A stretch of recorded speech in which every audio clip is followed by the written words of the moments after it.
नमस्कार। मुंबई से फिर एक बार देश और जनता के हित में सदैव तत्पर बात करने वाला रविंद्र जैन।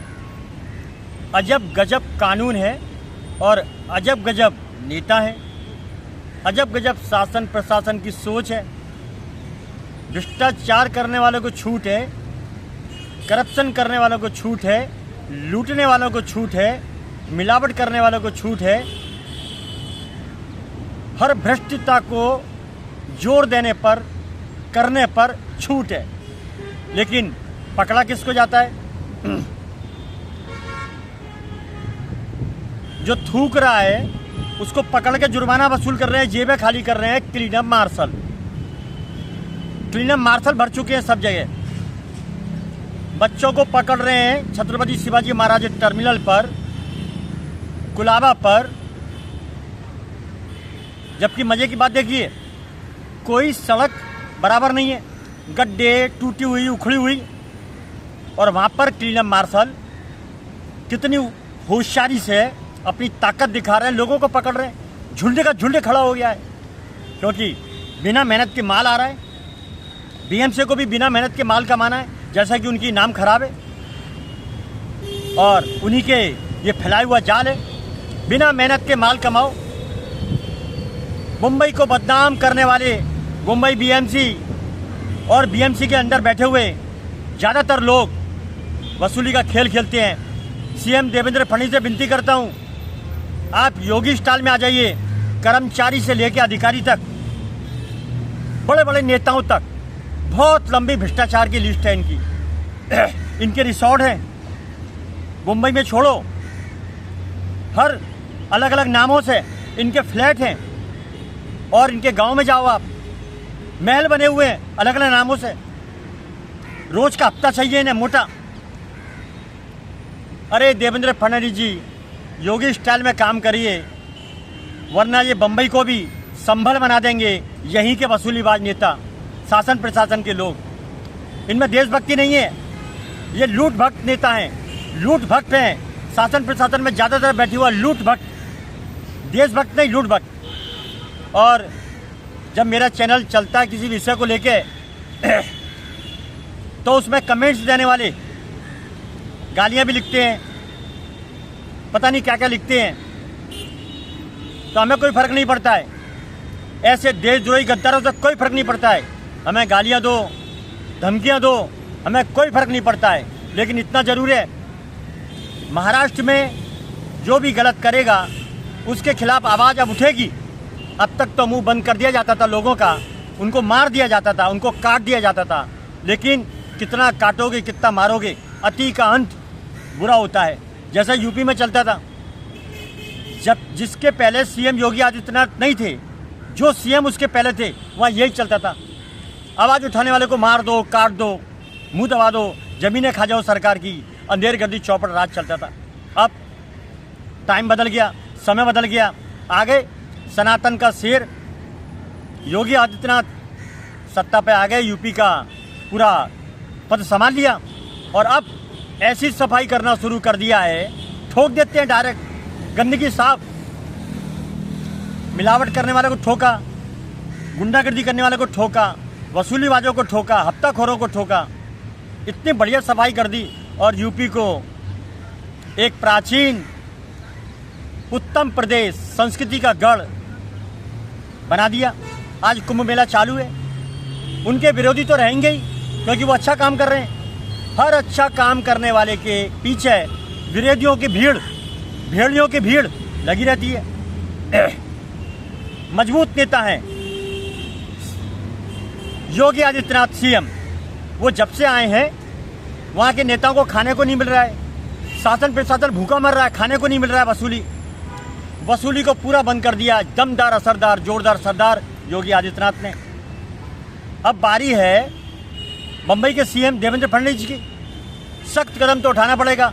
नाम तो तभी होता है जब आदमी लड़ता है, भरता है और इतिहास लिखता है। देवेंद्र फडणवीस से विनती है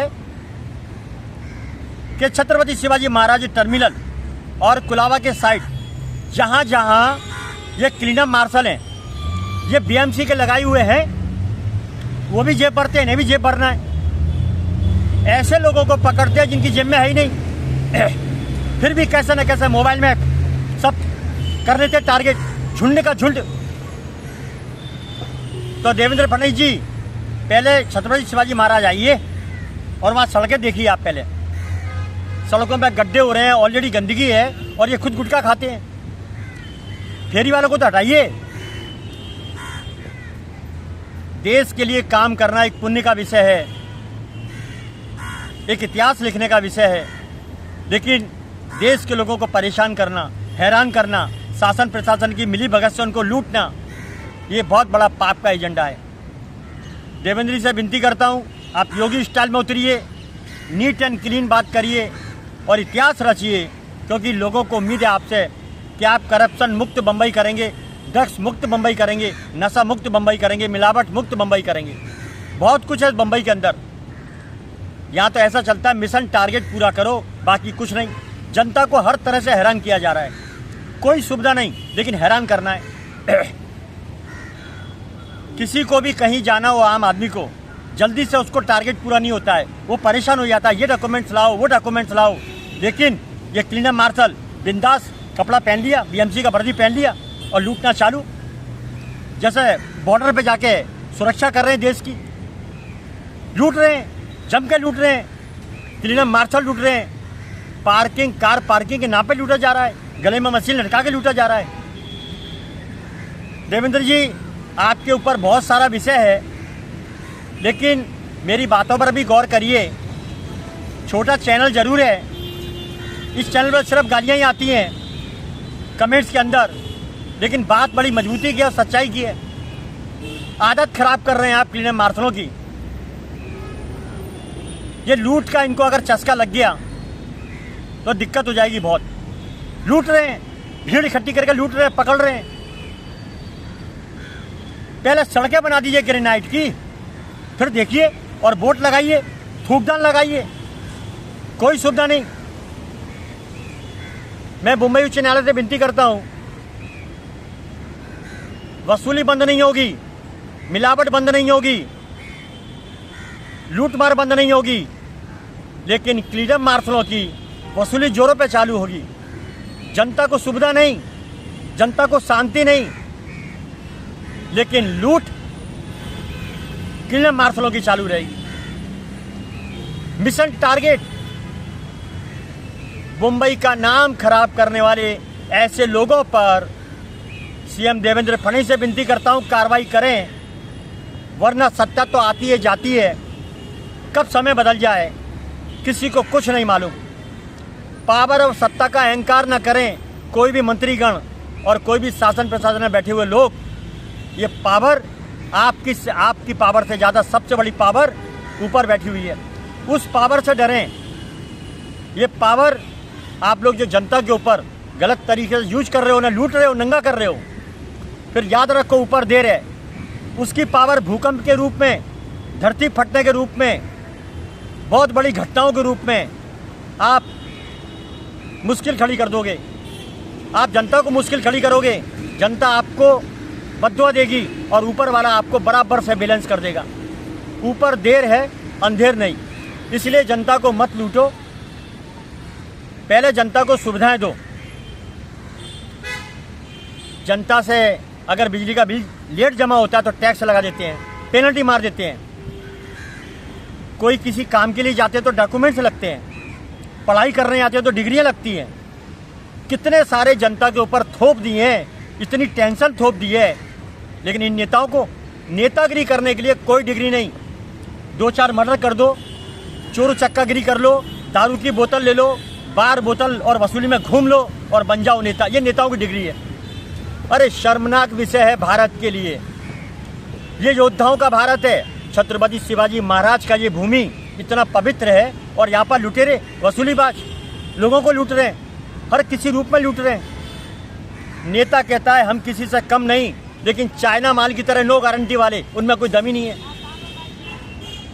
ऐसे नेताओं का देखिए, सत्ता पर आकर बैठ गए और पावर लेके जनता को धमका रहे हैं, पब्लिक को धमका रहे हैं, और सुविधा के नाम पर जीरो।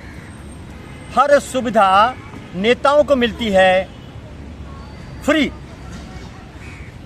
और एक नेता आता है जब ज़मीन से उठ के, छोटा मोटा नेता ज़मीन से उठ के बनता है, झंडा हाथ में लेता है, जैसे बॉर्डर पे जाके बहुत बड़ी सुरक्षा करता हो, 2-5 साल में 500,000 करोड़ का आसामी हो जाता है। सबसे बड़े लुटेरे 99% शासन प्रशासन में बैठे हुए हैं। अपनी ताकत का गलत प्रयोग करके लोगों को लूटते, देश को लूटते, जनता को लूटते, ज़मीनें खा जाते हैं। कोई बात नहीं। देखिए, सिकंदर गया, बाबर गया, औरंगजेब गया, हुमायूं गया, बड़े बड़े धुरंधर लूट के भारत को ऊपर पहुंच गए और माल सब यही छोड़ गए। लूट का पैसा नरक तो देगा ही, लेकिन आपकी औलादों को भी बड़ी बड़ी भारी सजा देगा। ऊपर देर है, अंधेर नहीं है। देवेंद्र फडणवीस से विनती करता हूं और माननीय मुंबई उच्च न्यायालय से विनती करता हूं कि मेरे चैनल पर गाली गलौज के कमेंट्स आते हैं, आप उनको इकट्ठा करके टारगेट करें, क्योंकि मैं तो किसी का जवाब देता नहीं हूं। और सरकार में ताकत है, वो कोई भी यूट्यूब चैनल अगर कोई खिलाफत करता किसी नेता की तो तुरंत कार्रवाई होती है। और यहाँ पर हमें रोज़ धमकियाँ दी जाती है, अनाप शनाप लिखा जाता है, तो ये गरिमा होनी चाहिए, गरिमा के तहत कुछ लिखें। लेकिन लिखने वाले कौन, लिखाने वाले कौन, ये भी हम बता देते हैं। लूट वसूली करने वाले शासन प्रशासन में बैठे हुए लोगों ने कुछ लोगों को इकट्ठा कर लिया है और मेरे चैनल पर धमकी दिलाने का काम करते हैं, गलत कमेंट्स लिखा के भेजने का काम करते हैं। तो देखिए, याद रखिए, गद्दार हमेशा डर के रहेगा, लेकिन जो देशभक्त होगा वो खुला शेर की तरह जंगल में रहेगा। याद रखिए, देशभक्ति हमारे खून में थी, है और रहेगी। गद्दारों की फौज हजारों में होती है, देशभक्तों की फौज 1-2 में होती है। इसीलिए कहा गया है कि छत्रपति शिवाजी महाराज एक थे, सुभाष चंद्र बोस एक थे, महाराणा प्रताप एक थे, अहिल्याबाई एक थी, महारानी लक्ष्मीबाई एक थी, महाराणा प्रताप एक थे, पृथ्वीराज चौहान एक थे। कितने नाम गिनाऊं, वो एक ही एक थे। गद्दारों की भीड़ क्यों? जर जमीन जोरू में ज़्यादातर लोग बिक जाते हैं, यानी पीने को चाहिए, हराम का पैसा चाहिए, नाच मेरी बुलबुल तुझे पैसा मिलेगा। ये अय्याशी में जीने वाले ज़्यादातर लोग हैं। तो 900 साल भारत जो गुलाम रहा, उसी में से कई हैं। 900 साल भारत गुलाम क्यों रहा, हमारे योद्धाओं का भारत गुलाम क्यों रहा? क्योंकि हमारे बीच ही कहीं ना कहीं गद्दार बैठे हुए हैं, बिकाऊ बैठे हुए हैं, चाइना माल की तरह नो गारंटी वाले लोग बैठे हुए हैं, जिन्हें धरती से कोई लेना देना नहीं, मातृभूमि से कोई लेना देना नहीं। जो धरती से गद्दारी करता है वो अपनी माँ बाप का नहीं हो सकता। जो धरती से गद्दारी करता है वो किसी का नहीं हो सकता। जो धरती से गद्दारी करता है उसके लिए सिर्फ उसका मकसद होता है और सिर्फ पैसा, दौलत, अय्याशी, लूट, दारू, नशे में टन। ये गद्दारों को चुन चुन के पकड़ा जाए। देवेंद्र फडणवीस से विनती करता हूँ, योगी स्टाइल में ठोका जाए। ऐसा लगता है कि यूपी से गुंडे बदमाश खाली होके अब बम्बई की तरफ आ रहे हैं और भर गए। बांग्लादेशियों के अवैध अड्डे, नकली पासपोर्ट, जाली आधार कार्ड, पैन कार्ड, हर सब्जेक्ट के मसूले पैसे खाए जा रहे हैं। शासन प्रशासन में बैठे हुए लोग माल बना रहे हैं। नाच मेरी बुलबुल तुझे पैसा मिलेगा, रात में बाहर में जा रहे हैं। बड़ा भारी काम कर रहे हैं, एहसान कर रहे हैं। हमारा काम हम करते हैं, बॉर्डर पर फौज अपना कर्तव्य का पालन करती है, तो यहाँ क्या करते हैं? लूटते हैं। देश के गद्दार हैं। माननीय सर्वोच्च न्यायालय जी, ऐसे गद्दारों को सस्पेंड नहीं करिए, इन्हें फांसी की सजा दीजिए, जैसे गद्दारी में आम आदमी पकड़ा जाता है। और ऐसे ही शासन प्रशासन में जो भी बैठा हो, नेता हो या कर्मचारी हो या अधिकारी हो या अफसर हो, फांसी, सजाए मौत दीजिए। क्योंकि देश से गद्दारी का एक ही कानून है, सजाए मौत। ठोक दो, फैसला नहीं, तारीख नहीं, सीधा ठोक दो। टाइम बर्बाद नहीं करना कोर्ट का। हमारे देश को बचाने के लिए इतना सख्त कानून होना चाहिए कि गद्दारी में पकड़ा जाने पर बीच चौराहे पर ठोक देना चाहिए। मैं विनती करता हूँ, हाथ जोड़ के बार बार, कितनी विनती करूँ? मैं भी देश का नागरिक हूँ, मैं भी देश का नागरिक हूँ। मुझे भी अच्छा लगता है कि मेरा भारत महान बने। ये झूठे शासन प्रशासन में बैठे हुए लोग 26 जनवरी को निकलेंगे बाहर, 15 अगस्त को निकलेंगे बाहर। 99% वसूलीबाज है, 99%। वो काम करते हैं, एहसान नहीं करते हैं। पगार खाते हैं। वो पगार कहाँ से आती है? देश के पैसा देता है, देश का पैसा, जीएसटी के जरिए, टैक्स के जरिए। मेहनत हम करें, अय्याशी तुम करो और देश को लूटो, देश से गद्दारी भी करो। डबल डबल सजा, देश से गद्दारी सजाए मौत, देश से गद्दारी सजाए मौत। फिर चाहे वो नेता हो, अभिनेता हो, शासन प्रशासन में बैठे हुआ कर्मचारी हो या अधिकारी हो। बहुत चर्बी है कर्मचारियों को, इन्हें गरीब मत समझिए। बहुत बड़ा झोल करने में माहिर हैं, कर्मचारी से लेकर अफसर तक। मिली भगत से बड़ा झोल होता है बम्बई के अंदर। संभालिए देवेंद्र फडणवीस जी, विनती करता हूँ आपसे। आपको जनता चुन के लाई है और आपके अंदर वो छवि देखती है कि ये व्यक्ति देवेंद्र फडणवीस जिसका नाम है, ये दमदार असरदार जोरदार सरदार निकलेगा, योगी आदित्यनाथ की तरह मुंबई के गुंडों को ठोकेगा। लोग उम्मीद करके बैठे हैं और ये उम्मीद हम भी करके बैठे हैं। हम भी उम्मीद करते हैं देवेंद्र फडणवीस जी 16 अक्षरों में नाम लिखिए। सत्ता तो आती रहेगी जाती रहेगी, कोई फर्क नहीं पड़ता है, लेकिन ऐसा नाम करिए कि 16 अक्षरों में लोग आपको सत्ता से उतरने नहीं देंगे। ऐसा काम करिए, बस इतना ही काफ़ी है। क्लीन अप मार्शलों को और इनके ठेकेदारों को अरेस्ट करिए, इनकी जांच करिए, खाया पिया बाहर निकालिए। मेरी निवेदन है आपसे। बहुत लड़कों को पकड़ा जा रहा है, लोगों को लूटा जा रहा है, लोगों के पास खाने को नहीं है, इतनी महंगाई है, सोना 90,000, चांदी लाख रुपए। ऐसा माहौल बन गया है भारत का कि लोग खा नहीं सकते हैं। ध्यान रखिए, जनता के लिए चुन के आते हैं आप, इसलिए आप अपने पावर का सही इस्तेमाल करें, देश हित में करें और लुटेरों को ठोकने का काम करें। जय हिंद, नमस्कार। मुंबई से रविंद्र जैन फिर आऊँगा दोबारा नए विषय के साथ।